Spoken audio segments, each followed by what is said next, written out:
प्रिय भावी प्रशासकों, स्वागत है आपका आपके अपने चैनल जिगीसा आईएएस पर।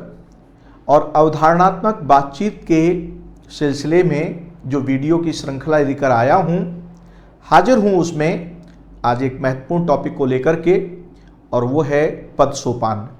यानी संगठन का पद सोपानी स्वरूप क्या होता है, हायरार्की क्या होती है।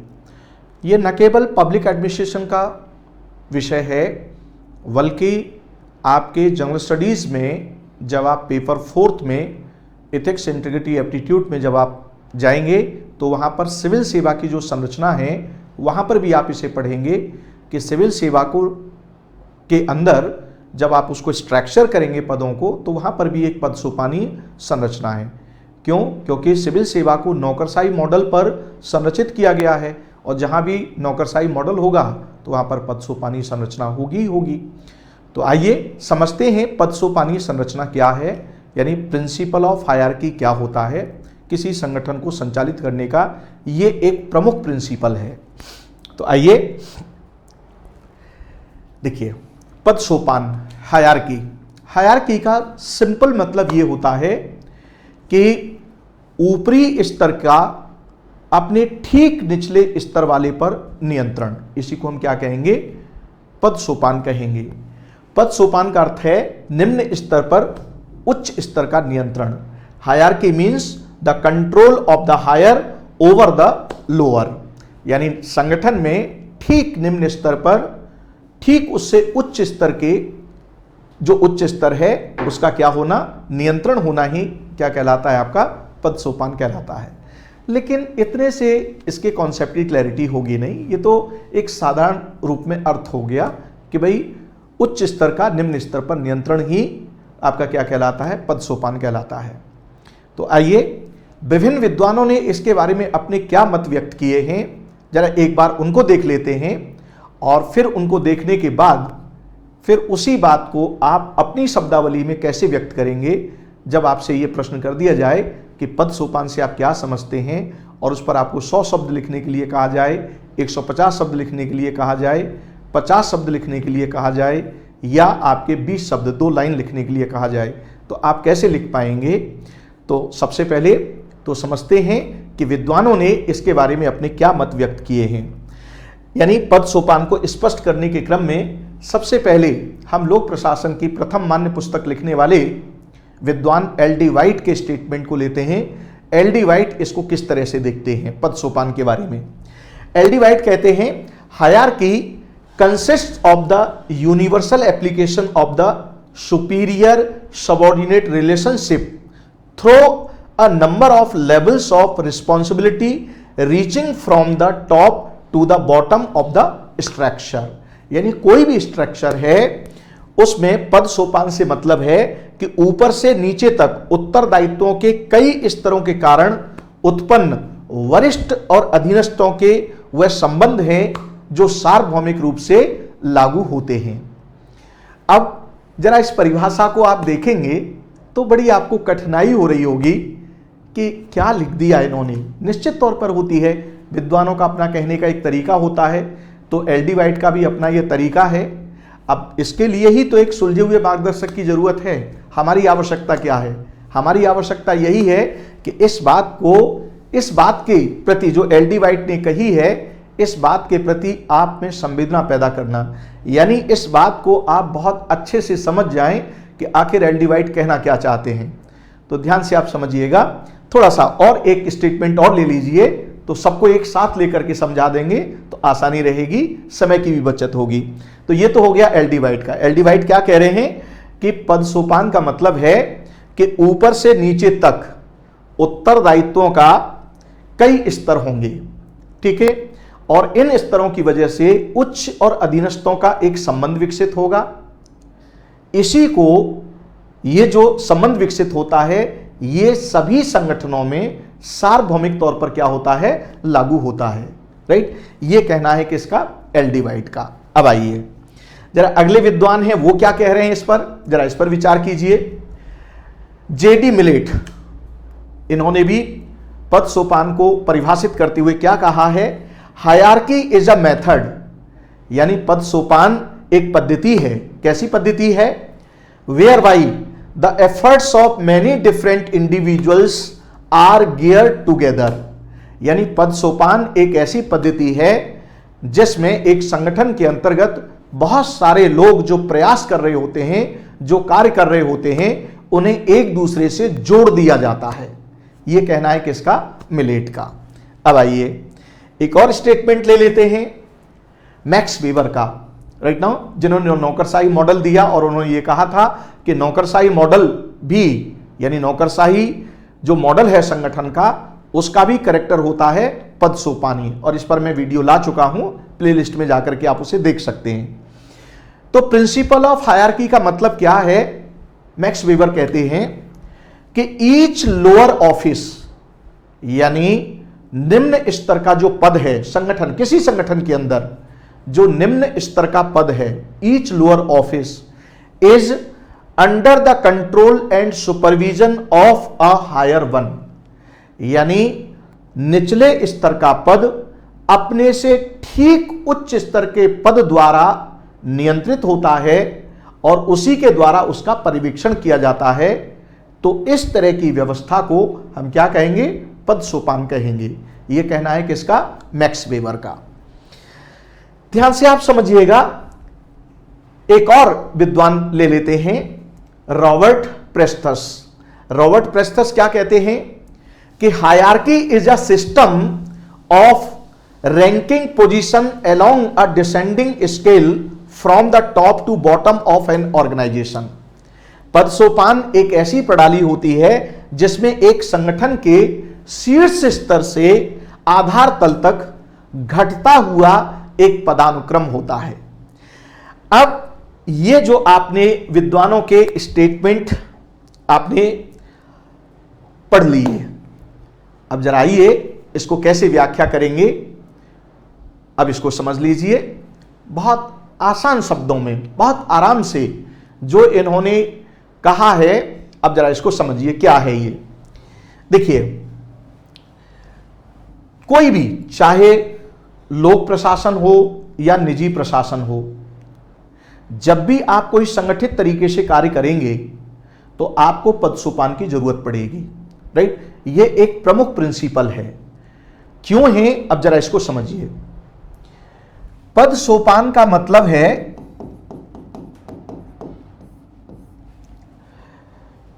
कि ये आपका कोई व्यक्ति है जो अपना काम कराना चाहता है, ठीक है। अब जब इसे कार्य करना है तो ये अकेला तो कार्य कर नहीं पाएगा। जाहिर सी बात है कि इसे बहुत सारे लोगों की जरूरत होगी। जब बहुत सारे लोगों की जरूरत होगी तो अब क्या होगा कि भाई उन लोगों के बीच में कार्य के अनुसार, यानी योग्यता के अनुसार कार्य का बंटवारा करना पड़ेगा आपको। तो सबसे इंपॉर्टेंट बात यह है कि संगठन के अंदर जब बहुत सारे लोगों से हमें किसी कार्य को करवाना होता है तो उसमें हमें योग्यता के अनुसार कार्य का बंटवारा करना होता है। जब योग्यता के अनुसार कार्य का बंटवारा आप करेंगे तो उसमें क्या होगा? आपका उत्तरदायित्व होगा।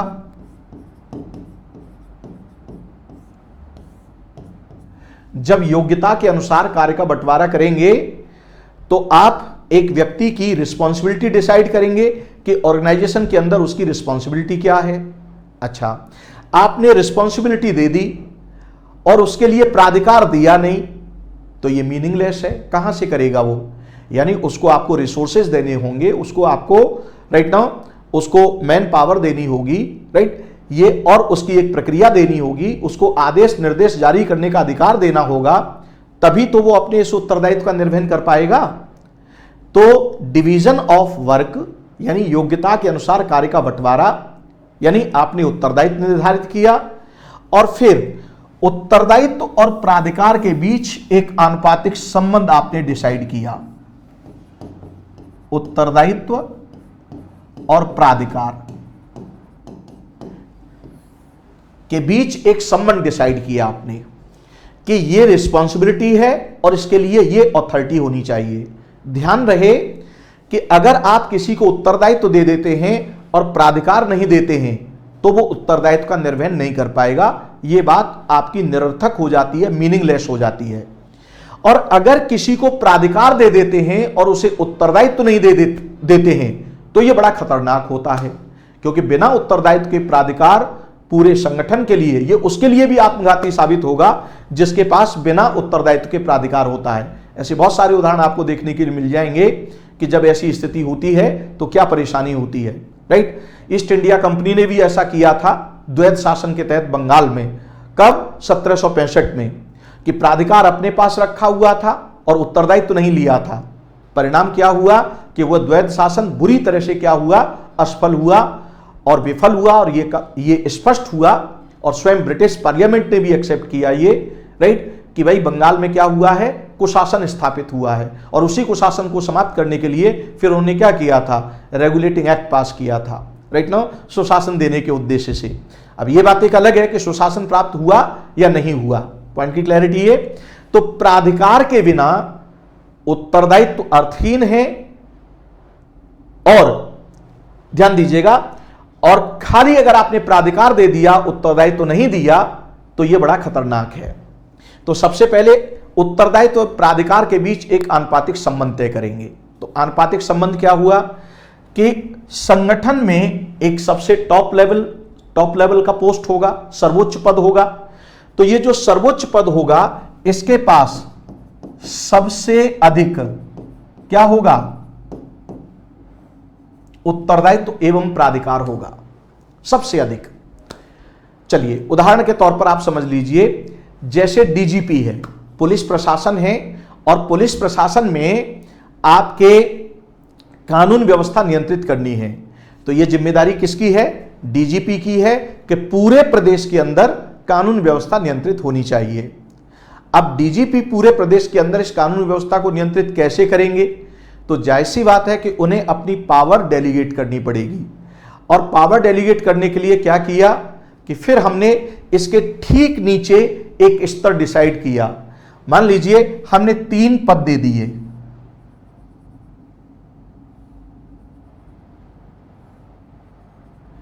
ये एक स्तर हो गया। क्या हो गया? ये टॉप लेवल का स्तर हो गया, ये इसके ठीक नीचे वाला स्तर हो गया, जिस पर 3 पदाधिकारी दे दिए। और इनकी जिम्मेदारी क्या है कि जो कार्य इनका है, ये कार्य उन्हें अपने अपने एरिया में संपन्न करना है, राइट। अब आ जाइए, अब इसके लिए फिर इसको 3 पदाधिकारी दे दिए, इसको भी आपने 3 पदाधिकारी दे दिए, इसको भी आपने 3 पदाधिकारी दे दिए। एक स्तर ये हो गया। क्या हो गया? एक स्तर ये हो गया। ठीक इसी प्रकार से 3 पदाधिकारी आप इसको दे दीजिए, 3 ही ले लीजिए अभी।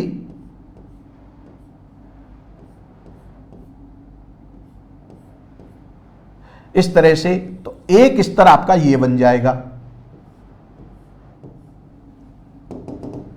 ठीक।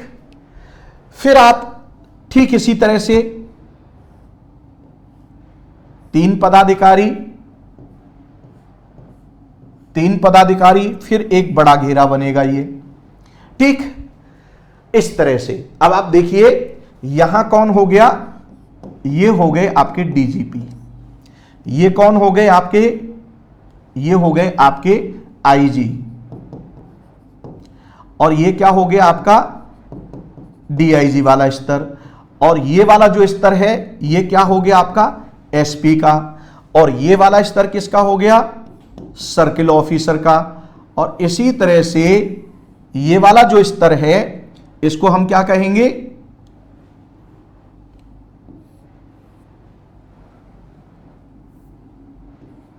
ये वाला जो स्तर है, ये एसएचओ का हो गया। अब यहां तक ले लीजिए, उसके नीचे भी है पद सोपानी श्रृंखला, तो बहुत बड़ा करने की आवश्यकता नहीं है, केवल इतने से ही आप समझ लीजिए इसे। तो उत्तरदायित्व तो प्राधिकार के एक आनुपातिक संबंध के आधार पर आपने क्या किया, स्तर का निर्धारण कर दिया। तो आपने एसएचओ यानी स्टेशन हेड ऑफिसर, जो एक थाने का इंचार्ज होता है, उसकी जिम्मेदारी है कि वो अपने थाने के एरिया में कानून व्यवस्था नियंत्रण का कार्य करेगा, ठीक। अच्छा, इससे ऊपर अब कौन हो गया, इसका ठीक उच्चाधिकारी कौन हुआ, यानी ऊपर वाला स्तर, यानी ये एक स्तर हुआ, ये एक स्तर हुआ, ये एक स्तर हुआ, ये एक स्तर हो गया, ये स्तर हो गया, ये स्तर हो गया। तो ये निम्न स्तर हो गया, ये से ठीक उच्च स्तर हो गया, ये से ठीक उच्च स्तर हो गया, ये से ठीक उच्च स्तर हो गया, ये से ठीक उच्च स्तर, और ये टॉप लेवल, राइट। अब देखिए, अभी जो आपने परिभाषाएं पढ़ी थी वो सारी परिभाषाएं यहां पर एकोमोडेट हो जाएंगी, कोई भी विद्वान हो XYZ। तो अब इसमें क्या होगा कि आप सर्वोच्च उत्तरदायित्व प्राधिकार किसका है, यानी डीजीपी का, और थाने लेवल पर आप जाएंगे तो यहां पर क्या हो गया, सबसे कम,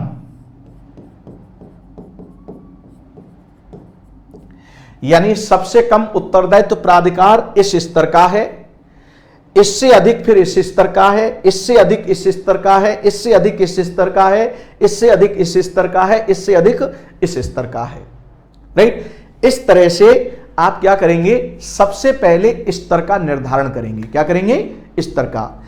अब जरा दूसरा फिगर बनाते हैं, ऐसे आइए, देखिए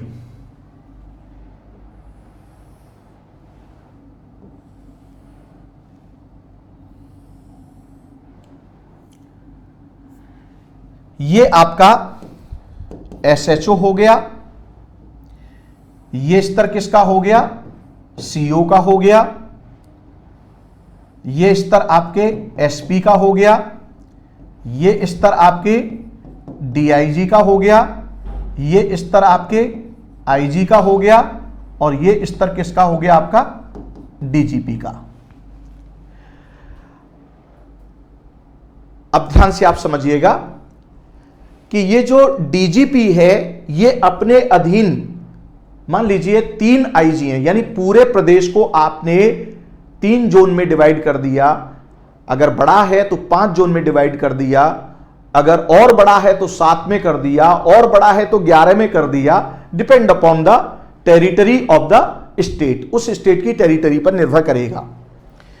तो जो कार्य डीजीपी पूरे प्रदेश के लिए उनकी जिम्मेदारी है, तो वो इस जिम्मेदारी को 3 या 4 या 5 IG के माध्यम से करेंगे, जो अपने अपनी जोन में वही कार्य करेंगे जो डीजीपी पूरे प्रदेश के लिए करेंगे। लेकिन एरिया क्या हो गया, पूरा प्रदेश, और उनका एरिया क्या हुआ, एक जोन हो गया। तो अब ध्यान से आप समझिएगा, एक स्तर ये हो गया, ठीक इसके निचले वाला स्तर कौन होगा, DIG का होगा। यानी अब IG वाला बहुत बड़ा क्षेत्र हो गया, इसलिए फिर आपने 3 पदाधिकारी बिठा दिए उनके लिए। मान लीजिए सपोज दैट करके चल रहा है, एग्जैक्ट फिगर लेकर के नहीं चल रहे हैं हम, 3 का फिगर लेकर के चल रहे हैं। तो 3 पदाधिकारियों का आप देख रहे हैं कि ये यहां सिंगल पद है, यहां पदों की संख्या बढ़ गई, इससे ज्यादा पदों की संख्या यहां बढ़ गई, इससे ज्यादा पदों की संख्या यहां बढ़ जाएगी, इससे ज्यादा पदों की संख्या यहां बढ़ जाएगी, और सबसे ज्यादा पद कहां होंगे, आपके SO लेवल के होंगे, राइट नाउ SHO लेवल के होंगे। तो अब देखिए, डीजीपी से कमांड कौन प्राप्त करेगा, IG, और IG किसको कमांड देगा, DIG को, DIG किसको कमांड देगा, SP को, SP किसको कमांड देगा, CO को, और CO किसको कमांड देगा, अपने अपने एरिया के SO को। यानी अगर मान लीजिए एक CO के नियंत्रण में आपने, जैसे भाई ये तो जिले में हो गया SP, तो जिले को सर्किल में डिवाइड कर दिया, तो सभी CO किसके अधीन होंगे, SP के अधीन होंगे। ठीक इसी तरह से CO के दायरे में मान लीजिए 4 थाने हैं, 3 थाने हैं, 2 थाने हैं, 5 थाने हैं, राइट नाउ, तो उस आधार पर उन्हीं थाने के SHO किसके, एक CO के नियंत्रण में होंगे। तो ये बात आपको समझ में आ गई, जो अभी मैंने आपको यहां बताया था कि आपका एक एक यानी ये IG सीधे इसके लिए रिस्पॉन्सिबल है, ये IG इसके लिए रिस्पॉन्सिबल है, ये IG इसके लिए रिस्पॉन्सिबल है। लेकिन अब इस IG के लिए 3 DIG दे दिए, तो ये वाला DIG इसके लिए रिस्पॉन्सिबल है, ये वाला DIG इसके लिए रिस्पॉन्सिबल नहीं होगा। यानी जो 3 DIG हैं ये इस वाले IG के, ये 3 DIG हैं वो इस वाले IG के, और ये 3 DIG हैं वो इस वाले IG के। अब देखिए, इस लेवल पर एक पोस्ट था, इस लेवल पर कितने पोस्ट हो गई आपकी? 3 पोस्ट हो गई। राइट नाउ इस लेवल पर कितनी हो गई? प्रत्येक को 3 दिया है तो 9 पोस्ट हो गई। तो इस स्तर पर 9 पद हो गए। राइट नाउ और इन सभी पदाधिकारियों को एक समान उत्तरदायित्व तो प्राधिकार होगा।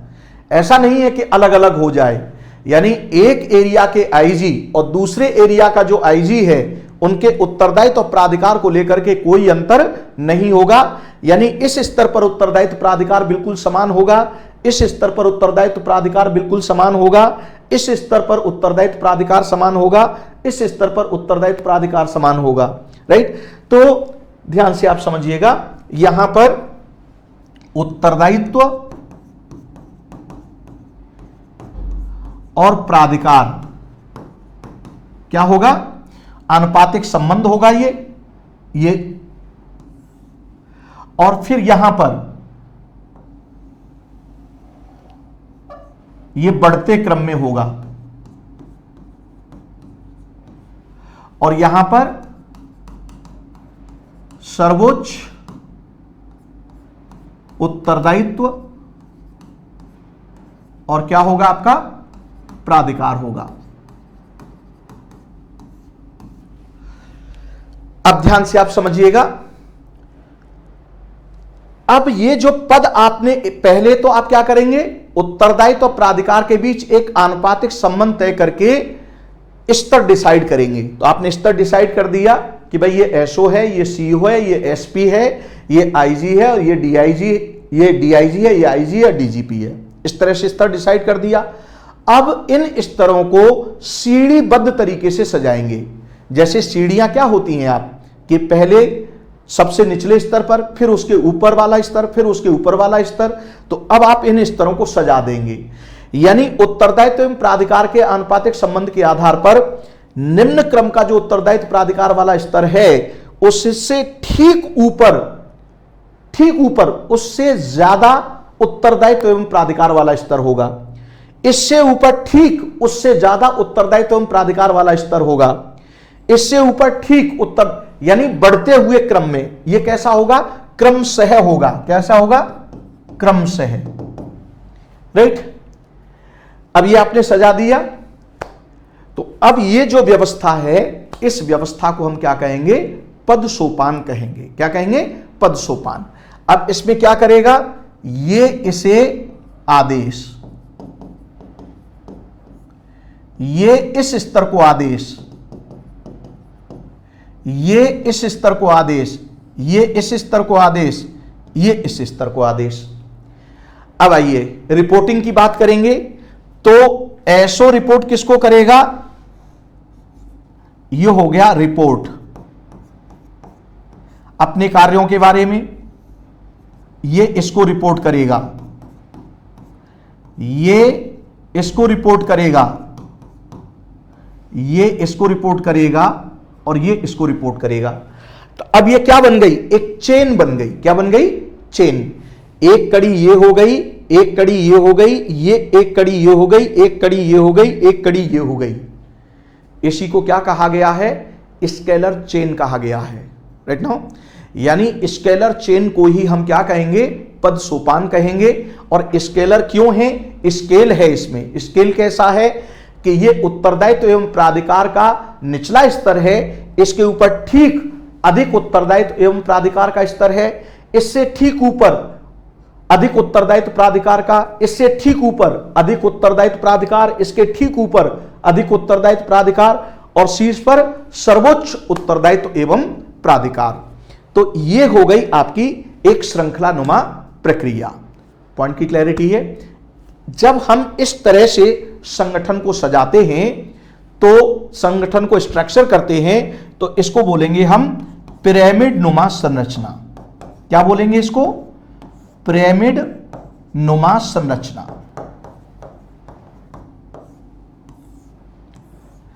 यह पिरामिड नुमा संरचना हुई। तो पद सोपान क्या है? यानी पद सोपान एक पिरामिड नुमा संरचना है जिसके शीर्ष पर संपूर्ण उत्तरदायित्व एवं प्राधिकार होता है तथा ठीक उसके निचले स्तर पर उससे कम उत्तरदायित्व एवं प्राधिकार होता है, उसके निचले स्तर पर कम उत्तरदायित्व प्राधिकार होता है, उसके निचले स्तर पर कम उत्तरदायित्व प्राधिकार होता है, और आधार तल पर सबसे कम उत्तरदायित्व और सबसे कम प्राधिकार होता है। अब आइए, शीर्ष स्तर पर पदों की संख्या कम होगी, यानी शीर्ष स्तर पर एक पद होगा या बोर्ड होगा तो एक से ज्यादा लोग हो सकते हैं। जैसे काउंसिल ऑफ मिनिस्टर है तो वो शीर्षस्थ पूरे सिस्टम का हेड है। वो council of minister headed by CM state level पर, और सेंट्रल लेवल पर council of minister headed by PM, तो वो एक बोर्ड हो गया। क्या हो गया? बोर्ड हो गया। लेकिन ध्यान से आप समझिएगा कि ठीक उच्च स्तर से जैसे ही आप आधार तल की ओर जाएंगे तो उत्तरदायित्व तो प्राधिकार तो घटता जाएगा, ठीक है ना, लेकिन पदाधिकारियों की संख्या बढ़ती जाएगी। आधार तल पर सबसे अधिक पदाधिकारी होते हैं। आप देख रहे हैं एसएचओ की संख्या ज्यादा होगी। अगर इससे नीचे भी पद सोपान को लेंगे थाने लेवल पर तो एसओ के अधीन फिर कौन हो जाएंगे? दूसरे जो वो भी आपके सब इंस्पेक्टर होंगे। ये भी सब इंस्पेक्टर लेवल के होते हैं, लेकिन इनको प्रभारी बना दिया जाता है, ठीक है, इसलिए ये उच्चाधिकारी हो गए उनके। लेकिन अन्य वहां पर सब इंस्पेक्टर होंगे। सब इंस्पेक्टर से नीचे कौन रैंक हो गई? आपकी एएसआई की रैंक हो गई, असिस्टेंट सब इंस्पेक्टर। उसके निचले स्तर पायदान पर कौन बैठे हैं? आपके write head constable. Head constable के नीचे सीनियर कांस्टेबल। सीनियर कांस्टेबल के सबसे निचले पायदान पर कौन बैठे हुए हैं? आपके सिपाही बैठे हुए हैं। तो थाने लेवल की भी अपनी एक हायरार्की होती है, वहां पर भी एक पद सोपान होता है। पॉइंट की क्लैरिटी है? तो इसको हम पद सोपानीय संरचना कहेंगे, पद सोपानीय व्यवस्था कहेंगे। अब इसके अपने कुछ प्रिंसिपल होते हैं, और वो प्रिंसिपल क्या हैं? अब जरा उन प्रिंसिपल पर आने से पहले जो अभी आप परिभाषा पढ़े थे विभिन्न विद्वानों की, जरा उन परिभाषाओं को देख लीजिए कि वो इसमें फिट बैठ रही हैं या नहीं बैठ रही हैं। आइए शुरू से ही चलते हैं। देखिए एलडी वाइट क्या कहते हैं कि पद सोपान ऊपर से नीचे तक उत्तरदायित्वों के कई स्तरों के कारण उत्पन्न वरिष्ठ अधीनस्थ का वह संबंध है जो सार्वभौमिक रूप से लागू होता है। राइट, वही बात हो गई। एक ये इसको, ये इसको, ये इसको, ये इसको। राइट नाउ ये उत्तरदायित्व, ये उत्तरदायित्व। तो सबसे अधिक उत्तरदायित्व इसका है और सबसे कम इसका है। तो इस लेवल पर जो इस लेवल पर अधीनस्थ हो गया तो ये इसका क्या हो गया? आपका उच्चाधिकारी हो गया। तो ये वरिष्ठ हो, ये तो सीनियर हो गया और ये जूनियर हो गया। अब इस स्तर पर अगर आप आएंगे तो ये जूनियर हो गया, ये सीनियर हो गया। अब इस स्तर को देखेंगे तो ये जूनियर हो गया, ये सीनियर हो गया। इस स्तर पर देखेंगे तो ये जूनियर हो गया, ये इसका सीनियर हो गया। तो सीनियर और जूनियर का एक संबंध विकसित होता है किसके अंदर? पद सोपान के अंदर। यही बात मैंने अभी आपको समझाई है। तो एलडी वाइट को आपने देख लिया। अब आइए जरा दूसरे उस पर आ जाइए। इन्होंने केवल उत्तरदायित्व को लेकर के व्याख्या की है। अब जेडी मिलेट को ले लीजिए। पद सोपान एक ऐसी पद्धति है जिसमें विभिन्न व्यक्तियों के प्रयासों को आपस में जोड़ दिया जाता है। तो देखिए विभिन्न व्यक्तियों का प्रयास कैसे जोड़ा गया है। राइट, अब आ जाइए भाई, डीजीपी है, ये पूरे प्रदेश में कानून व्यवस्था नियंत्रित कर रहे हैं। राइट, इस कानून व्यवस्था का नियंत्रण अब इस पर आईजी लेवल के व्यक्ति हैं। तो ये इन्होंने आईजी को क्या किया? आदेशित किया कि भाई आप क्या कीजिए, अपनी अपनी जोन में कानून व्यवस्था नियंत्रित कीजिए। आईजी ने फिर अपने अधीनस्थ एसपी को ऑर्डर किया, और एसपी ने किसको ऑर्डर किया? सीओ को ऑर्डर किया। अब आप देख रहे हैं कि कितनी बड़ी संख्या में लोग काम कर रहे हैं संगठन के अंदर, और उन कार्यों को आपस में जोड़ दिया गया किसके माध्यम से? पद सोपान के माध्यम से। तो यह किसका कहना है? जेडी मिलेट का कहना है। तो मुझे नहीं लगता कि अब जेडी मिलेट की आपको यह परिभाषा में कुछ असुविधा हो रही होगी। बहुत आराम से अब आप इसको समझ सकते हैं। चलिए आगे बढ़िए। मैक्स वेबर क्या कहते हैं? मैक्स वेबर कहते हैं कि each lower office is under the control and supervision of higher one, यानी पद सोपान के सिद्धांत में प्रत्येक निम्न स्तरीय पद अपने से ठीक उच्च स्तर पद द्वारा नियंत्रण और पर्यवेक्षण किया जाता है। राइट, और यही मैंने अभी आपको समझाया था कि ये हो गया आपका कौन? डीजीपी हो गए। ये किसको नियंत्रित कर रहे हैं? आईजी को। आईजी को क्या कर रहे हैं? ये नियंत्रित कर रहे हैं और इसका क्या कर रहे हैं? आपके पर्यवेक्षण कर रहे हैं। ठीक इसी प्रकार से आईजी किसको? डीआईजी रैंक के पदाधिकारी को क्या कर रहा है? नियंत्रित और पर्यवेक्षण कर रहा है। और डीआईजी किसको करेगा? एसपी को करेगा। किसको? एसपी को। एसपी लेवल के जो पदाधिकारी हैं उनका नियंत्रण करेगा और क्या करेगा? पर्यवेक्षण करेगा। तो आप देख रहे हैं यही बात मैक्स वेबर ने कही है।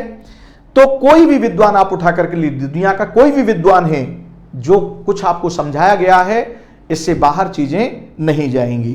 राइट, तो आइए आगे। रॉबर्ट प्रेस्थस को आप लीजिए। पद सोपान एक ऐसी प्रणाली होती है जिसमें एक संगठन के शीर्ष स्तर से आधार तल तक घटता पदानुक्रम होता है। अब ये घटता हुआ पदानुक्रम हो गया। ये क्या है? आपके डीजीपी हो गए। इससे छोटे स्तर का छोटा स्तर क्या हुआ? इससे छोटा स्तर ये आईजी का हो गया। इससे छोटा स्तर किसका हो गया? डीआईजी का हो गया। और ये किसका हो गया? एसपी का हो गया। इस तरह से सजाया जाता है। तो आपके रॉबर्ट प्रेस्थस की बात भी क्लियर हो गई। चलिए आगे बढ़िए। ये फिगर मैंने आपको बताया ही था। राइट, अब जरा इसके कुछ और भी इस पर प्रश्न आते हैं। अब जरा उनको समझ लीजिए कि आपका जो पद सोपान है ये कुछ निश्चित सिद्धांतों पर कार्य करता है और इसके 3 सिद्धांत प्रमुख हैं। यानी जो प्रिंसिपल ऑफ हायरार्की है वो 3 सिद्धांतों के आधार पर कार्य करता है। पहला सिद्धांत है इसमें principle of through proper channel. Principal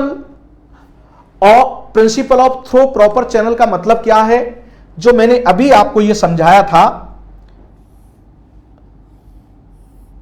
कि ये हो गए आपके डीजीपी, ये हो गए आपके आईजी,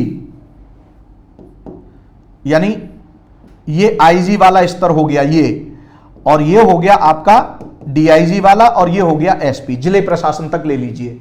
राइट, अब देखिए ये क्या कर रहा है? Principle of through proper channel, यानी इसका मतलब क्या हुआ? यानी थ्रो प्रॉपर चैनल यानी कम्युनिकेशन है वो क्या होगा? उचित माध्यम से। किससे? थ्रो प्रॉपर चैनल यानी कम्युनिकेशन यानी आदेश और संचार का एक समुचित माध्यम होगा। क्या होगा? आदेश और संचार का एक समुचित माध्यम होगा। क्या होगा? समुचित माध्यम। और यह समुचित माध्यम कैसे होगा? देखिए ये जो डीजीपी है ये इसे आदेश देंगे और ये इसको क्या करेंगे? रिपोर्ट करेंगे। राइट, ये इसको, ये इसको, ये इसको, ये इसको। अभी मैंने यहां आपको बताया था, इसी को कहेंगे थ्रो प्रॉपर चैनल। देखिए डीजीपी और डीआईजी के बीच जो कम्युनिकेशन होगा उसमें आईजी को साइड नहीं किया जाएगा। यह है थ्रो प्रॉपर चैनल, यानी एक स्तर को लांगा नहीं जा सकता। राइट नाउ, यानी डीजीपी किसको कमांड देंगे? आईजी को। आईजी किसको कमांड देंगे? डीआईजी को। आईजी डीआईजी के माध्यम से ही एसपी को कमांड देंगे। किसके माध्यम से? डीआईजी के माध्यम से। ये सीधे एसपी को कमांड नहीं दे सकते। राइट नाउ, यानी आदेश और निर्देश के मामले में, आदेश और निर्देश के मामले में और रिपोर्टिंग के मामले में मध्य क्रम के जो स्तर है उसको स्किप नहीं किया जा सकता, यानी उसको लांगा नहीं जा सकता, उसको छोड़ा नहीं जा सकता। यानी ऐसा नहीं हो सकता कि एसपी और आईजी डीआईजी को साइड करके और आपस में आदेश और निर्देश जारी करें। राइट नाउ, यानी ये इसको सीधे आदेशित कर दे, ये आदेशित एसपी को करेंगे, लेकिन वो आदेश किसके माध्यम से जाएगा? डीआईजी के माध्यम से, राइट। एसपी आईजी को क्या करेंगे? रिपोर्ट भेजेंगे आईजी के लिए, लेकिन वो थ्रो किसके जाएगी? डीआईजी के जाएगी। इसी तरह से एसओ है, सीईओ को नजरअंदाज करके एसपी से कम्युनिकेट नहीं कर पाएंगे, राइट नाउ। यानी इनको लांगा नहीं जा सकता, इनको छोड़ा नहीं जा सकता। यह पद सोपान का पहला प्रिंसिपल है प्रमुख तौर पर, यह बात ध्यान रखें। Is it clear? अब जरा आइए दूसरी बात क्या है। यह तो हो गया थ्रो प्रॉपर चैनल, यानी ऑल कम्युनिकेशन। अब देखिए principle of through proper channel का मतलब क्या हुआ? All communication, all commands and communication, यानी सभी प्रकार के आदेश और संचार should pass through a proper channel, no intermediate level can be skipped in transaction business. यानी कार्यकरण के मामले में मध्य क्रम के जो स्तर है उसको छोड़ा नहीं जा सकता, उसके माध्यम से ही आदेश जारी, उसके माध्यम से ही आदेश पास होगा, उसके माध्यम से ही रिपोर्टिंग जाएगी। यानी किन्हीं दो स्तरों के बीच जब संचार संपर्क होगा तो बीच वाले को छोड़ा नहीं जा सकता। यह पद सोपान का पहला कैरेक्टर होता है, यानी पहला प्रिंसिपल है जिस पर पद सोपान काम करता है। अब इसका दूसरा प्रिंसिपल क्या है? Principle of correspondence. Principle of correspondence का मतलब है कि उत्तरदायित्व और प्राधिकार के बीच आनुपातिक संबंध होता है। यानी एसपी लेवल पर आपने पहले से ही फिक्स कर दिया है कि इसके क्या उत्तरदायित्व होंगे और क्या प्राधिकार हैं। फिर इस स्तर पर कोई भी एसपी बनकर के आए उसके वही उत्तरदायित्व होंगे, वही प्राधिकार होंगे। आपने पहले से ही फिक्स कर दिया है कि आईजी लेवल पर क्या उत्तरदायित्व होगा और क्या प्राधिकार होगा। यह पहले से ही निर्धारित कर दिया जाता है प्रत्येक ऑफिस के लिए कि आपका क्या उत्तरदायित्व है और क्या प्राधिकार है। और उत्तरदायित्व और प्राधिकार के बीच आनुपातिक संबंध होगा, यानी जितना उत्तरदायित्व होगा उतना ही उसे प्राधिकार दिया जाएगा। उत्तरदायित्व निर्वहन करने के लिए अगर प्राधिकार कम दिया तो उत्तरदायित्व का निर्वहन नहीं हो पाएगा, और अगर प्राधिकार ज्यादा दे दिया तो यह निरंकुश हो जाएगा, यह समस्या पैदा करेगा अधीनस्थ के लिए। इसलिए उत्तरदायित्व एवं प्राधिकार के बीच एक आनुपातिक संबंध होता है। यह इसका दूसरा प्रिंसिपल है जिस पर पद सोपान काम करता है। अब आइए तीसरा प्रिंसिपल क्या है इसका? थर्ड प्रिंसिपल है इसका principle of unity of command. इसका मतलब होता है कि एक कर्मचारी का केवल एक बॉस होगा। इसका मतलब आप समझिए, जैसे ये हो गए आपके डीजीपी, तो यहां पर एक आईजी ये हो गए, एक आईजी ये हो गए और एक आईजी ये हो गए। तो ये वाला आईजी है, ये भी डीजीपी से आदेश प्राप्त करेगा, ये वाला आईजी है, ये भी डीजीपी से आदेश प्राप्त करेगा, और ये वाला आईजी है, ये भी डीजीपी से आदेश प्राप्त करेगा। यानी इन तीनों का ही बॉस कौन है? डीजीपी। लेकिन ध्यान रहे यहां पर एक आईजी का बॉस एक ही व्यक्ति है, इस आईजी का बॉस एक ही व्यक्ति है, इस आईजी का बॉस एक ही व्यक्ति है। ठीक इसी प्रकार से अगर इस आईजी की बात करें तो इसके अधीन हमने 3 डीआईजी दे दिए। एक डीआईजी ये हो गया, एक डीआईजी ये हो गया, एक डीआईजी ये हो गया। अब आप देख रहे हैं कि इस डीआईजी के लिए एक ही बॉस है, ये वाला आईजी, ये वाला आईजी नहीं। इस डीआईजी के लिए ये वाला बॉस है आईजी, इस डीआईजी के लिए ये वाला बॉस है आईजी, और इस आईजी के लिए ये डीजीपी कौन है? बॉस है। तो यानी पद सोपान में तीसरा सिद्धांत जो होता है वो सिद्धांत है यूनिटी ऑफ कमांड का, यानी आदेश की एकता का। आदेश की एकता का मतलब यह हुआ कि एक पदाधिकारी का केवल एक बॉस होगा जिससे वह आदेश प्राप्त करेगा, यानी कमांड प्राप्त करेगा उससे, और उसी को वो रिपोर्ट करेगा। जैसे मैंने अभी आपको यहां बताया चैनल में, ये चैनल हो गया आपका कि डीजीपी है, प्रत्येक आईजी को क्या करेगा? आदेशित करेगा। यानी इस लेवल पर 3 आईजी हो या 4 आईजी हो या 5 आईजी हो, राइट नो, वो सब किससे आदेश प्राप्त करेंगे? डीजीपी से। ठीक है, और उन्हें पता है कि डीजीपी उनका बॉस है। ठीक इसी प्रकार से डीआईजी का बॉस डीजीपी नहीं है, डीआईजी का बॉस कौन है? आईजी है। यानी ये आईजी से क्या करेगा? आदेश प्राप्त करेगा और आईजी को ये क्या करेगा? रिपोर्ट देगा। ठीक इसी प्रकार से एसपी, एसपी किसको रिपोर्ट करेगा? अपने क्षेत्र के डीआईजी को रिपोर्ट करेगा, और डीआईजी अपने एरिया के जो डिस्ट्रिक्ट होंगे उन डिस्ट्रिक्ट को क्या करेगा? आदेशित करेगा और निर्देशित करेगा। कौन? डीआईजी। ये पॉइंट क्लियर है। और एसपी, उन जिलों के एसपी इसी डीआईजी को क्या करेंगे? रिपोर्टिंग करेंगे। सेम एसपी, तो सभी सर्किल वाले जो सीओ हैं, डिप्टी एसपी हैं, सर्किल ऑफिसर हैं, ये सभी के सभी किससे आदेश प्राप्त करेंगे? एसपी से। एसपी बॉस हो गए इनके। Are you getting the things?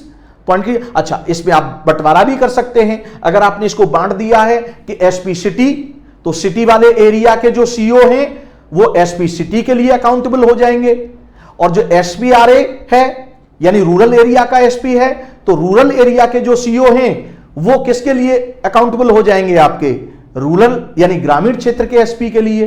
Point की क्लैरिटी है? तो इस तरह से भी यही है। यहां तक समझने में कोई दिक्कत तो नहीं है? तो ध्यान दीजिएगा, पद सोपान, अब नेक्स्ट सेल में आप समझिए कि पद सोपान है क्या। पद सोपान यानी ठीक उच्च स्तर का निचले स्तर पर नियंत्रण पद सोपान कहलाता है। पद सोपान के अंतर्गत, अब अगर अवधारणा को क्लियर करें, इसके कॉन्सेप्ट को क्लियर करें, तो पद सोपान में, पद सोपान संगठन की एक संरचना है और यह किसी भी संगठन में सार्वभौमिक रूप से पाई जाती है। इस संगठन संरचना में सबसे पहले उत्तरदायित्व एवं प्राधिकार का आनुपातिक संबंध के आधार पर स्तर निर्धारित किया जाता है। फिर इन स्तरों को सीढ़ीबद्ध तरीके से सजाया जाता है, जिसके अंतर्गत शीर्ष स्तर पर सबसे अधिक उत्तरदायित्व एवं प्राधिकार वाले स्तर को रखा जाता है। ठीक उसके नीचे उससे कम उत्तरदायित्व एवं प्राधिकार वाले स्तर को, ठीक उसके नीचे कम, और आधार तल पर सबसे कम उत्तरदायित्व एवं सबसे कम प्राधिकार होता है।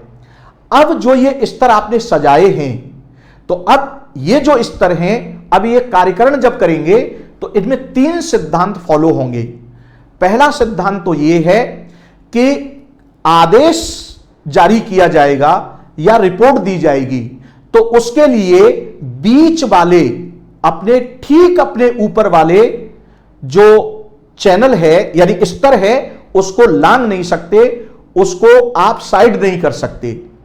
यानी कि अगर एसओ और एसपी के बीच कम्युनिकेशन होना है कोई भी, या आदेश होना है, तो बीच में सीओ को छोड़ा नहीं जा सकता। सीओ के माध्यम से ही एसओ की रिपोर्ट एसपी तक जाएगी और एसपी का आदेश सीओ के माध्यम से ही एसओ तक आएगा। यानी बीच में ठीक इसी तरह से आप उसको मैंने समझ लेंगे, ऊपरी स्तर पर और निचले स्तर पर भी। यानी ठीक मध्य स्तर के स्तर को आप छोड़ नहीं सकते। इसको बोलते हैं communication through proper channel, command through proper channel. ये तो ये हुआ। दूसरी बात क्या हुई? उत्तरदायित्व प्राधिकार का आनुपातिक संबंध हो गया, प्रिंसिपल ऑफ करस्पॉन्डेंस हो गया। और तीसरी बात क्या हो गई? एक कर्मचारी का एक बॉस होगा, यानी उस कर्मचारी को पता है कि मेरा बॉस कौन है, किससे उसे आदेश प्राप्त करने हैं और किसको उसे रिपोर्ट करना है। जब इस तरह से आप संगठन को सजाते हैं तो वो संगठन कैसा होता है?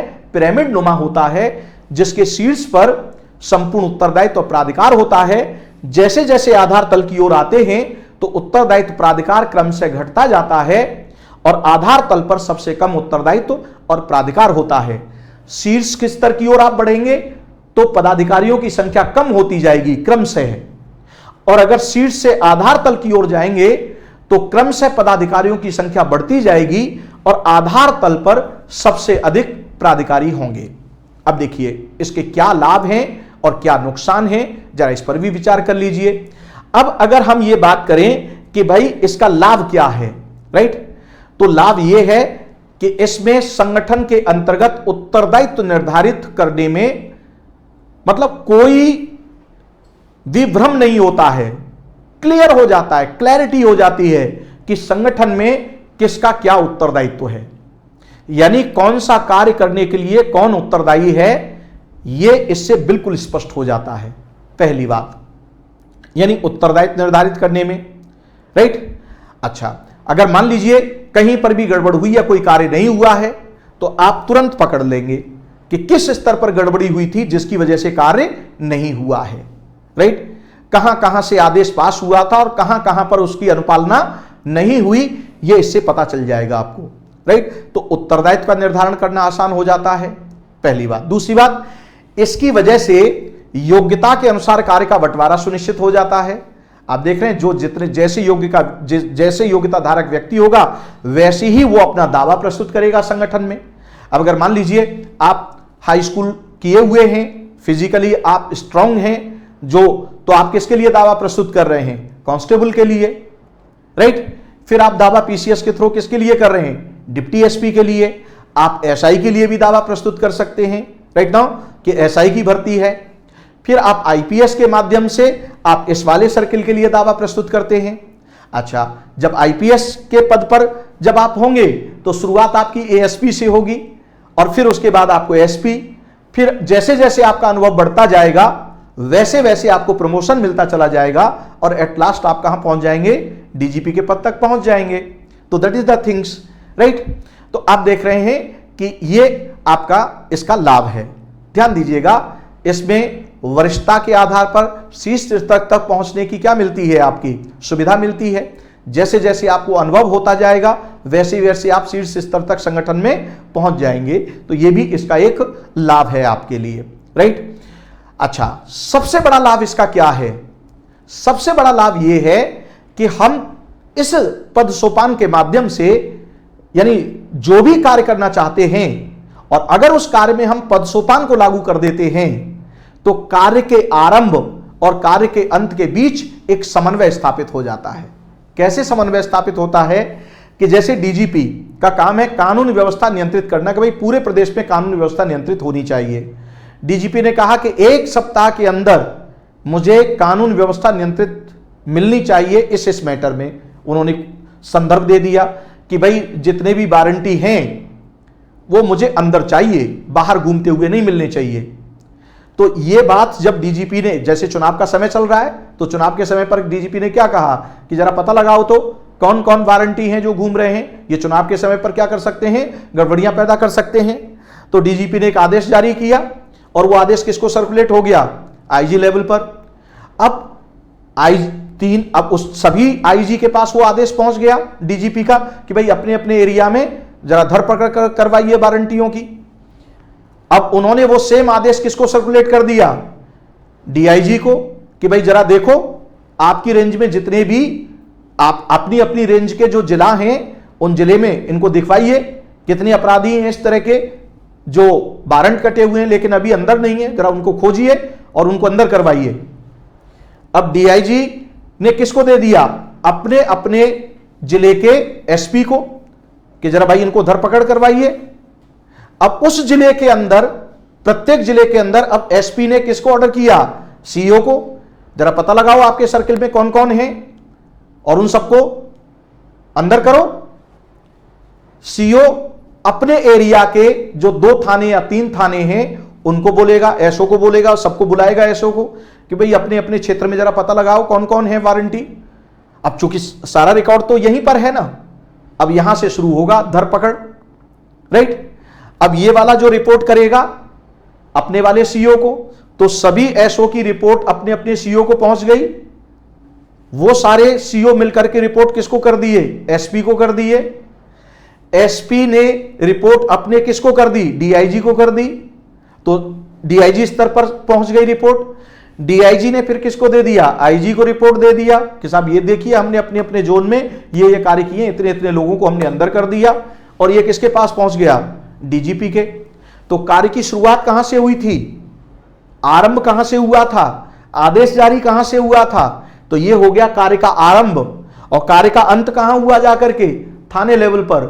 तो कार्य के आरंभ और कार्य के अंत के बीच में क्या हो गया? कोऑर्डिनेशन हो गया। और यही तो हम चाहते हैं, यानी बड़े बड़े जो कार्य हैं उनके बीच जो बहुत सारे लोगों से जब हम काम लेंगे तो उन कार्यों के बीच में क्या होना चाहिए? कोऑर्डिनेशन होना चाहिए। और कोऑर्डिनेशन प्राप्त करने का ये एक सार्वभौमिक तरीका है, यानी ये यूनिवर्सल क्या है? एप्लीकेबल है ये। तो आप देखेंगे कि चाहे संगठन छोटा हो या संगठन बड़ा हो, हायरार्की आपको निश्चित तौर पर मिलेगी, क्योंकि इस हायरार्की के माध्यम से क्या होता है? इस हायरार्की के माध्यम से समन्वय स्थापित होता है। तो ये हैं इसके लाभ। अब बात करें अगर इसके नुकसान की, तो इसका नुकसान भी है। नुकसान क्या है? कार्य करने में देरी हो जाती है, राइट। अब मान लीजिए इस लेवल पर उसको कोई कार्य करना है, राइट, एसओ को। अब उसने रिपोर्ट किसको भेजी? सीईओ को। सीईओ ने कहा कि यार ये तो मेरे क्षेत्राधिकार में नहीं है, मैं तो ये आदेश नहीं दे सकता।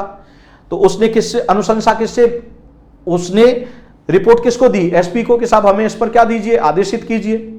अब एसपी ने उस मैटर को समझा। एसपी ने कहा कि यार ये भी मेरे क्षेत्राधिकार में नहीं आता है, मैं तो इसके लिए आदेशित नहीं कर सकता। उसने अपने सीनियर को भेज दिया, डीआईजी को।